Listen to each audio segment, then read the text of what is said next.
Assalamualaikum warahmatullahi wabarakatuh. Perkenalkan nama saya Nabila Ilarsati dengan NPM 247782022 dari Beragam Studi Teknologi Rekayasa Internet Politeknik Negeri Lampung. Jadi dalam video kali ini di lab session 15 yaitu mengenai automated testing di mana di sini akan melakukan pengujian pada project project yang dibangun untuk sistem pelaporan di Smart City. Nah, di sini saya memiliki sebuah project yaitu terkait Smart City, di mana untuk Smart City sendiri ini adalah platform berbasis web ataupun aplikasi yang digunakan untuk melaporkan setiap kejadian ataupun masalah yang ditemukan oleh warga di sekitar mereka. Nah, dari project ini sendiri itu memiliki arsitektur sistem yang dibangun. Jadi untuk tampilan visualisasinya sendiri, yang pertama untuk project ini itu memiliki dua sisi. Yang pertama itu ada sisi klien dan yang kedua itu ada sisi server atau sisi adminnya. Tapi di sini saya akan menjelaskan terlebih dahulu mengenai arsitektur dari backend karena kemarin saya membangun aplikasi atau web Smart City ini itu dari sisi backend terlebih dahulu. Jadi di sini berdasarkan struktur yang saya miliki di folder project ini tuh menggunakan arsitektur di coupled atau hybrid monolith SPA. Nah, yang terdiri dari beberapa komponen. Jadi untuk visualisasinya sendiri, untuk bagian backend yaitu monolith dan API provider itu menggunakan Django framework yaitu Django Server Smart City. Jadi untuk Server Smart City itu di sini ada yang pertama ada Smart City App yang berisikan beberapa file konfigurasi utama seperti settings.py dan urls.py. Selanjutnya di sini juga saya memiliki arsitektur user management 2478022 yang digunakan untuk membuat akun, lalu juga mengelola autentikasi dan juga akses dari role yang diberikan. Misalnya, ada dua akun, satunya adalah admin dan satunya citizen. Setiap role itu memiliki akses terhadap backend atau terhadap aplikasinya. Lalu di folder project ini juga kan terdapat sebuah folder yaitu Main App. Jadi untuk Main App ini merupakan aplikasi inti penanganan dari data laporan yang terdapat API urls.py, kemudian API views.py, lalu ada models.py juga, permission.py, dan serializer.py. Nah, serializer.py ini digunakan untuk menyediakan REST API-nya.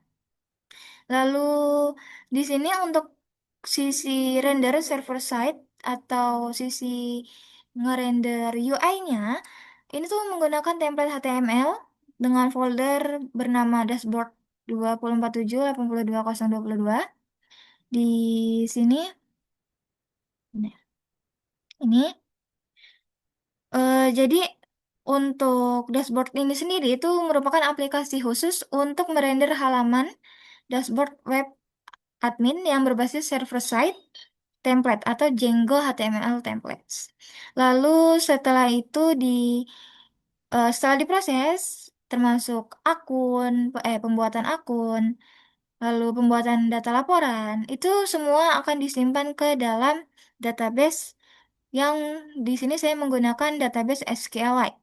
Nah, lalu di sisi klien atau di sisi front end itu di project saya itu ada di folder Smart City Citizen SPA.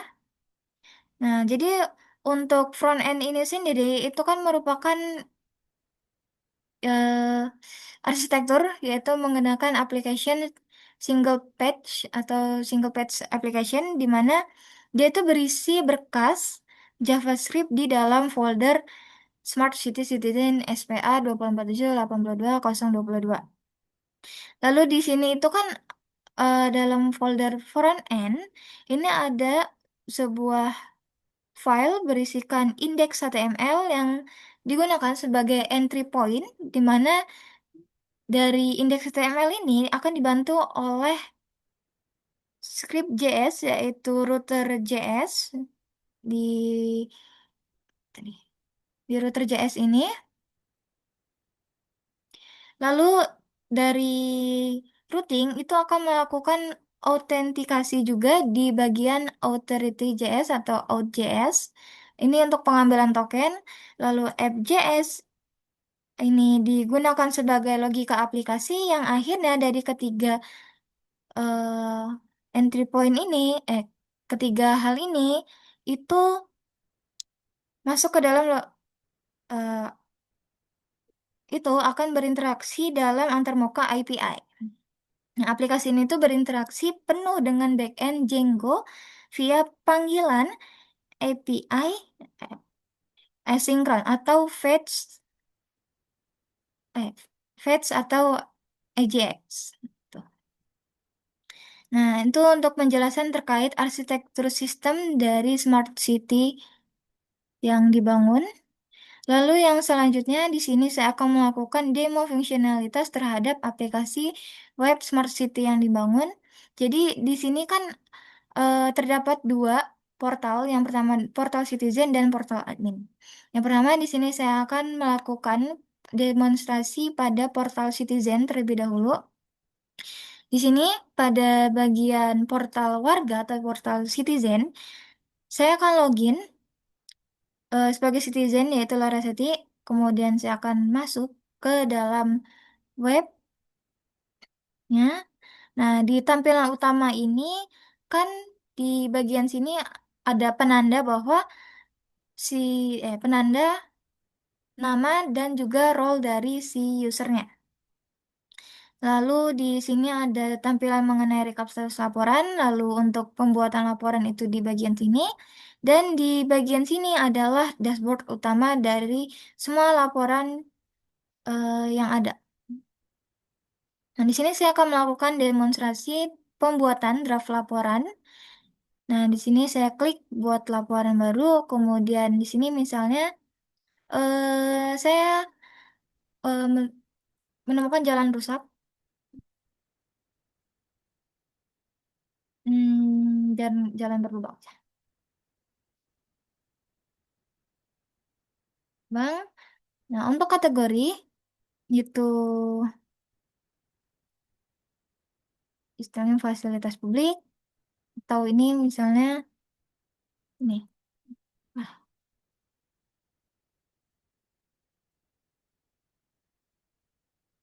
trotoar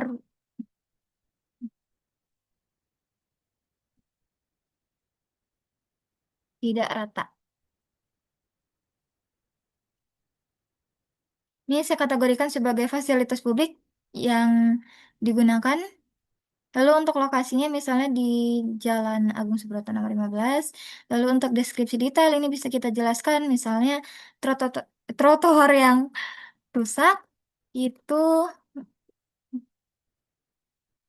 hmm, itu membuat mengakibatkan para pejalan kaki tidak memiliki hak eh tidak tidak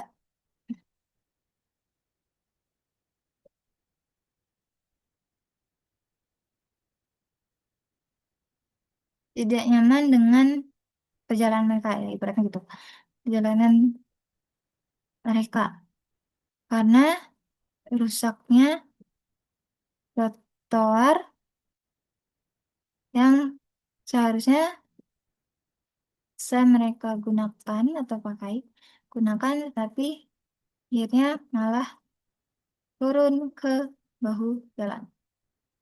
Nah, di sini sebelum saya ajukan, di sini saya akan menyimpan laporan sebagai draft terlebih dahulu. Jadi di sini laporan sudah dibuat ke dalam draft, dia belum muncul di dashboard utama karena belum diajukan. Nah, bisa dilihat bahwa laporan yang sudah kita buat ini tersimpan ke dalam daftar laporanku dengan status masih draft, yang artinya Citizen itu masih bisa melakukan edit pada laporan yang dibuat. Nah, ini misalnya eh,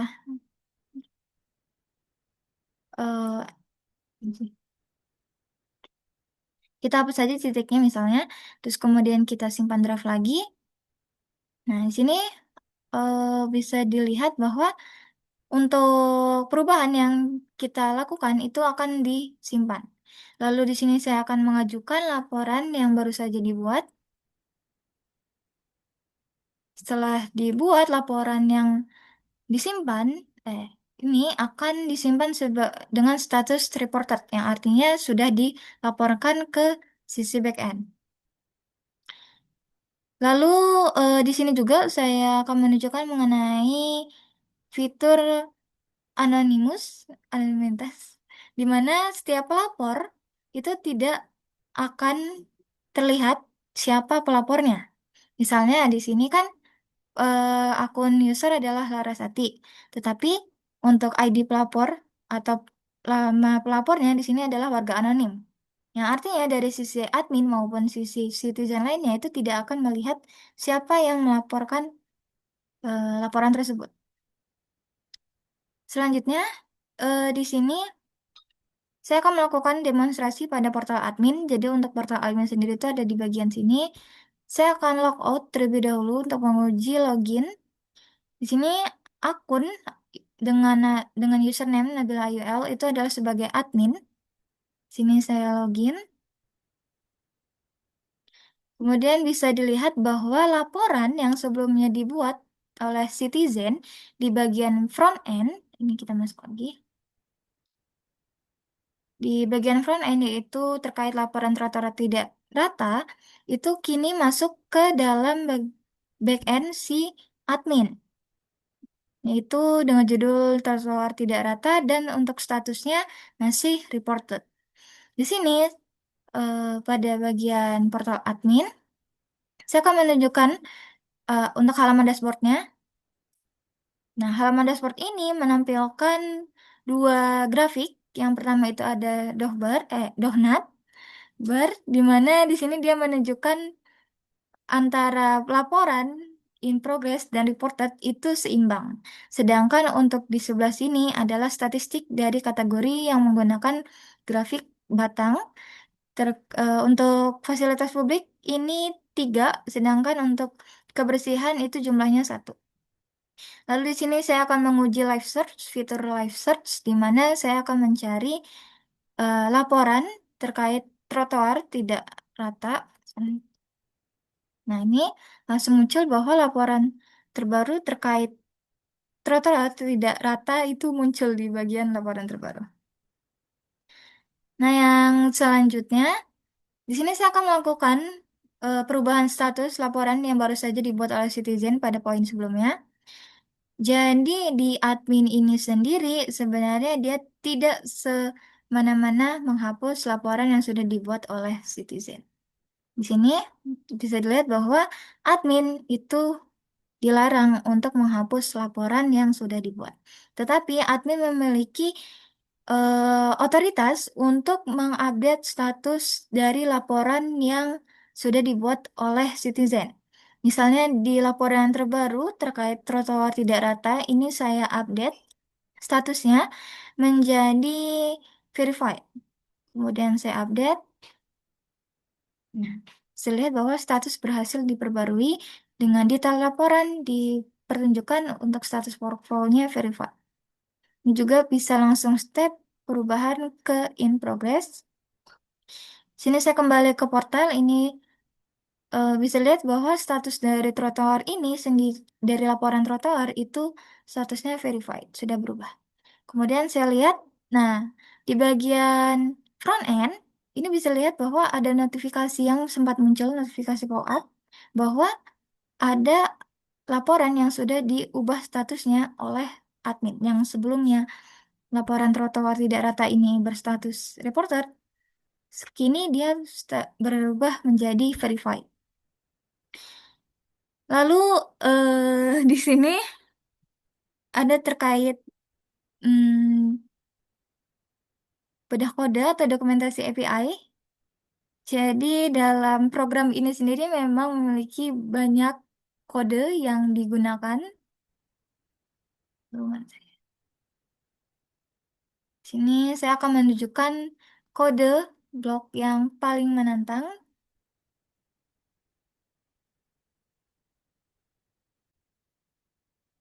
Nah, di sini jadi untuk blok kode yang paling menantang bagi saya sendiri itu ada di bagian API views.py, terutama di bagian permission.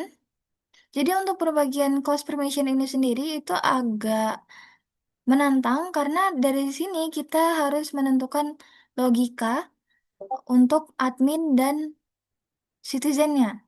Nah, kadang eh, atau saya sendiri itu beberapa kali terjadi eh, permission atau authorization yang salah bagi admin dan citizen, di mana sebelumnya itu citizen itu dapat melakukan eh, perubahan status, sedangkan untuk adminnya itu bisa melakukannya juga. Nah, dari situ saya lakukan izin.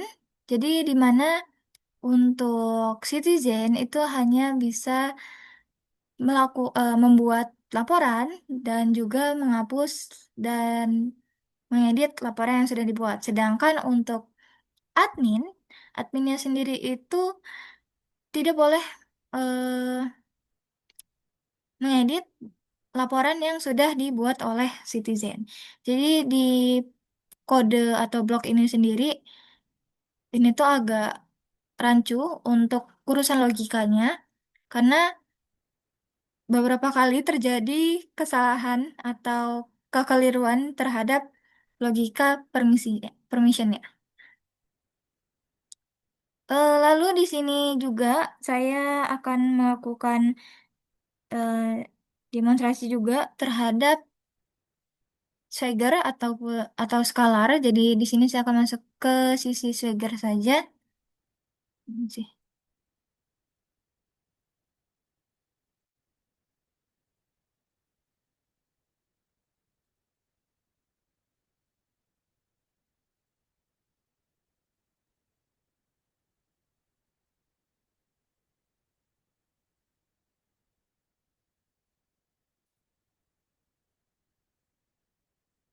Ini di sisi Scalar.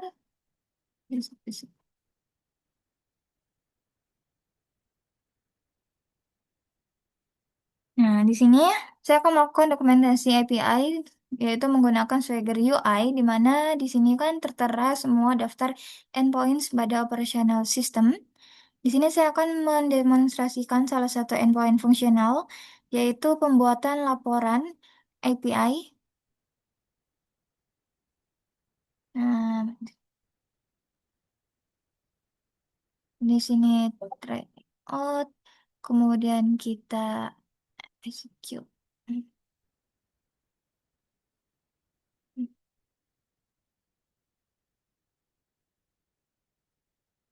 Harusnya itu nih.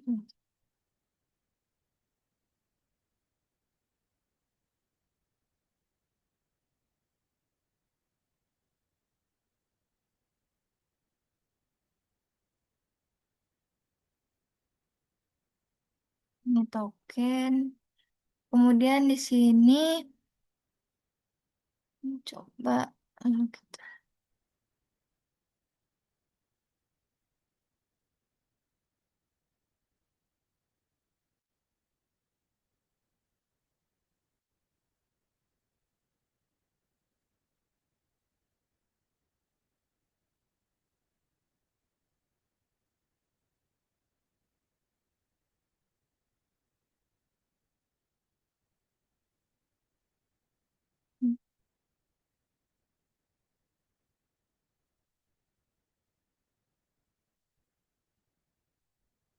Nah, ini kita cek salin selanjutnya. Kemudian kita execute untuk mendapatkan token. Nah, di sini bisa dilihat bahwa server merespon dengan code 200 dan untuk respon badinya ini kita mendapatkan token yang bisa kita gunakan.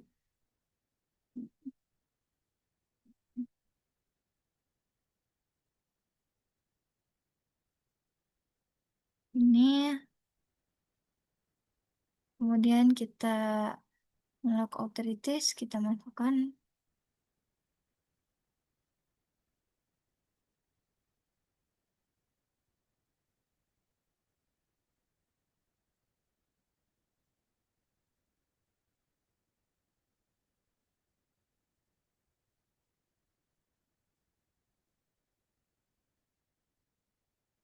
Kemudian title-nya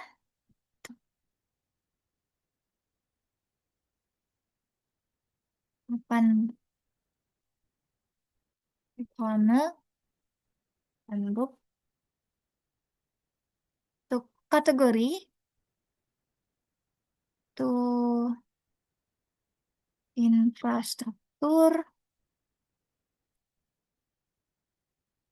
dan deskripsinya misal di sini jatuh akibat eh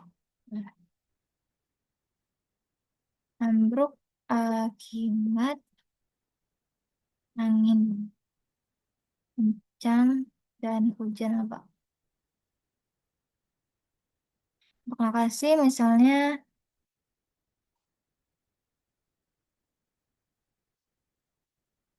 Jalan Mangga nomor 12 dengan status draft. Kita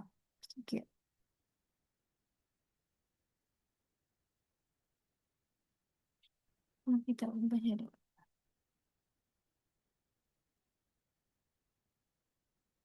mana authorized. Di sini ada respon body, jadi authorization header must contain to space.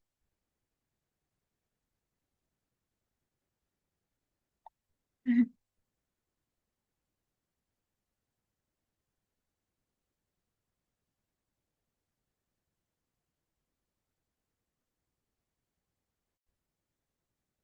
Nah, baik. Jadi di sini emang sudah dijelaskan bahwa ada kesalahan terhadap pengisian authorization header, di mana di sini saya akan meminta token lagi dengan user ini, kemudian kita execute. Sini kan kita mendapatkan eh, token 2, kemudian di sini kita salin. Sini kita salin untuk yang token access, lalu di bagian authorize kita masukkan. Ini kita logout,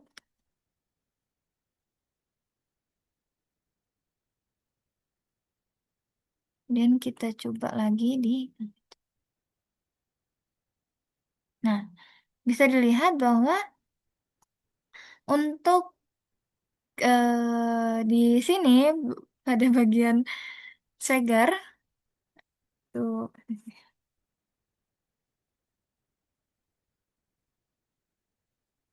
Nah, di bagian sini adalah untuk dokumentasi API, di mana di sini saya menggunakan Swagger UI. Jadi di sini kan saya sudah membuat laporan dengan hasil eksekusi yang mengembalikan status kode 201 created yang menandakan integrasi dan standarisasi API backend berjalan sempurna tanpa kendala. Nah, yang selanjutnya di sini saya akan melakukan atau menjalankan automated testing, di mana di sini saya akan melakukan perintah untuk mengeksekusi unit testing pada backend dan playwright untuk front end-nya. Sini saya akan masuk ke dalam server terlebih dahulu. Jadi,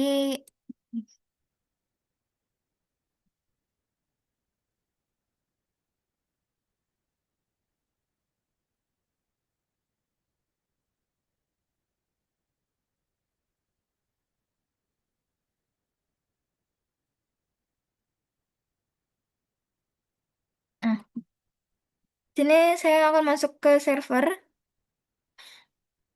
terlebih dahulu, lalu masuk ke dalam folder project dari backend. Kemudian sini saya jalankan perintah langsung yaitu python manage.py test and add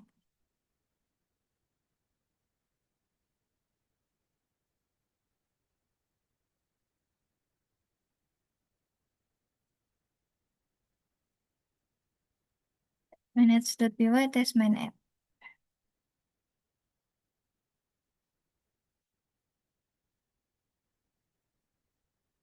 Eh, aduh. Di sini saya masuk ke dalam lingkungan terlebih dahulu, environment, kemudian masuk. Nah, sini dia melakukan tes sebanyak 44 pada bagian backend, temuji apakah masih ada violet kegagalan pada pada bagian backend ataupun error.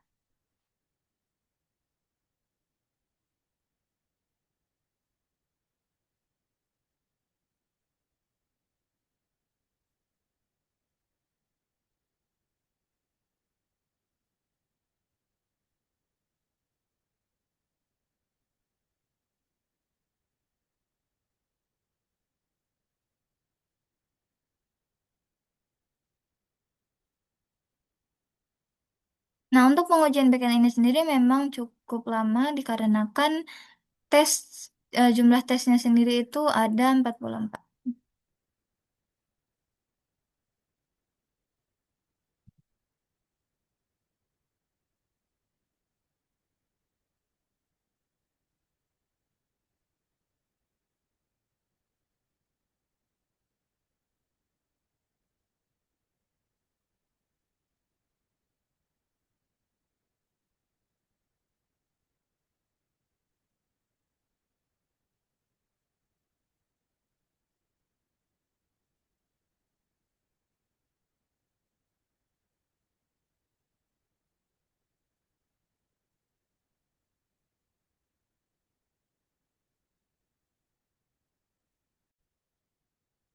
Nah, di sini saya lanjutkan kembali. Jadi, untuk pengujian pada backend saya di sini setelah melakukan tes sebanyak 44, ini sistem mengecek bahwa tidak ada isu yang teridentifikasi dan untuk tes ini sendiri berjalan selama 139 detik dan untuk statusnya adalah oke, yang artinya untuk pengujian backend ini sudah tidak ada lagi violet dan errornya.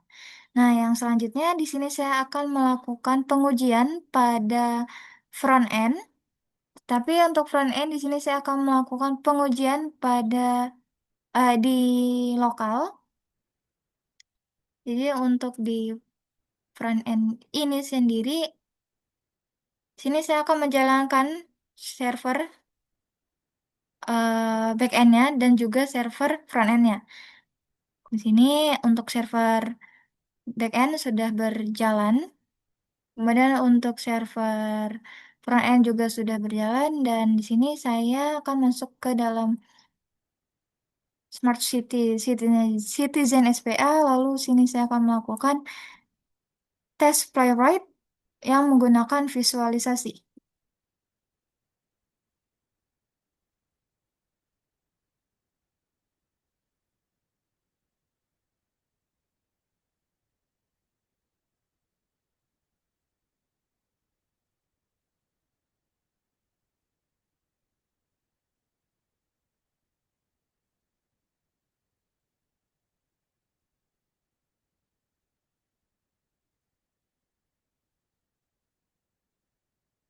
Bentar, ini ya,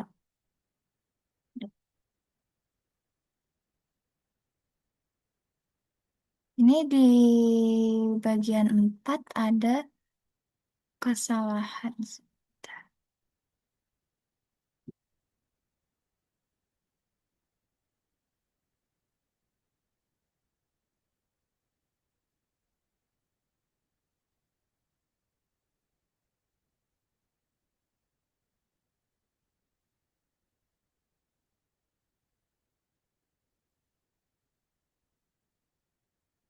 Ini udah di.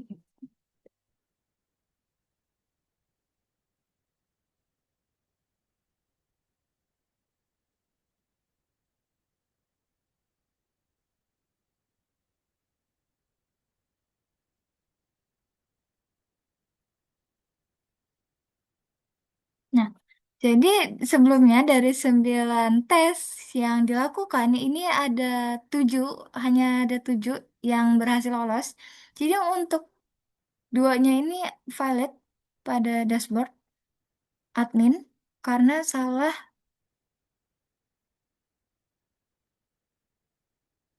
akun.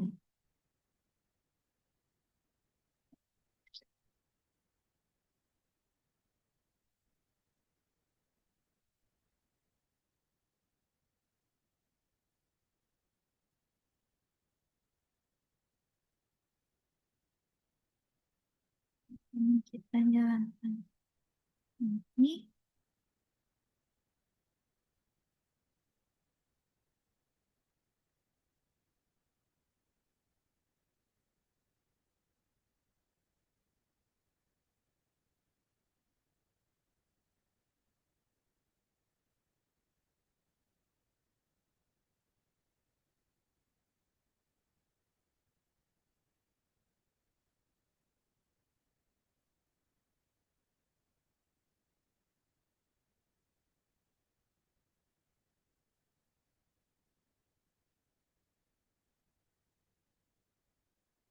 Nah, jadi di sebelumnya itu terdapat kesalahan pada kesalahan atau kekeliruan sedikit pada bagian akun itu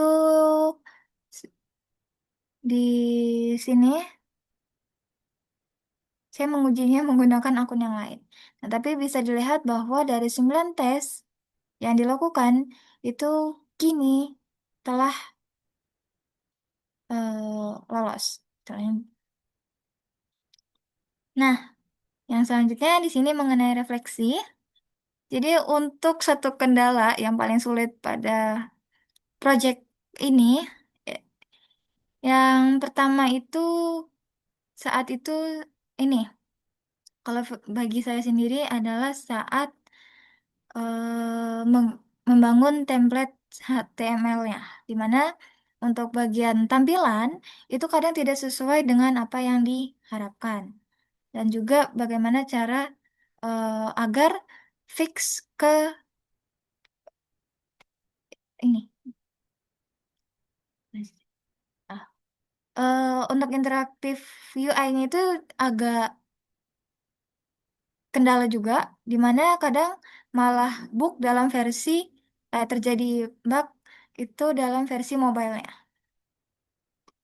Nah, selain itu kendala juga pada semester satu semester ini mengenai project ini, itu ada beberapa kendala, ya seperti eh dalam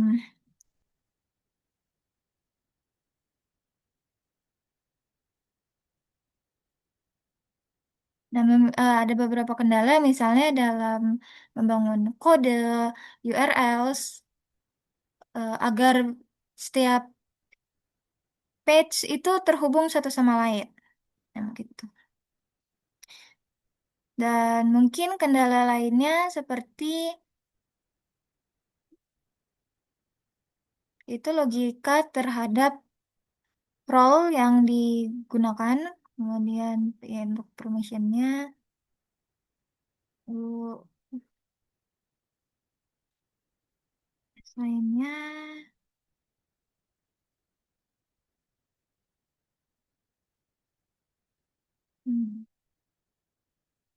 Mungkin untuk kendala selama 1 semester itu memang sudah terlewati ya beberapa. Jadi sekiranya untuk dijelaskan kembali itu rasanya eh, nggak udah terlewati ya itulah.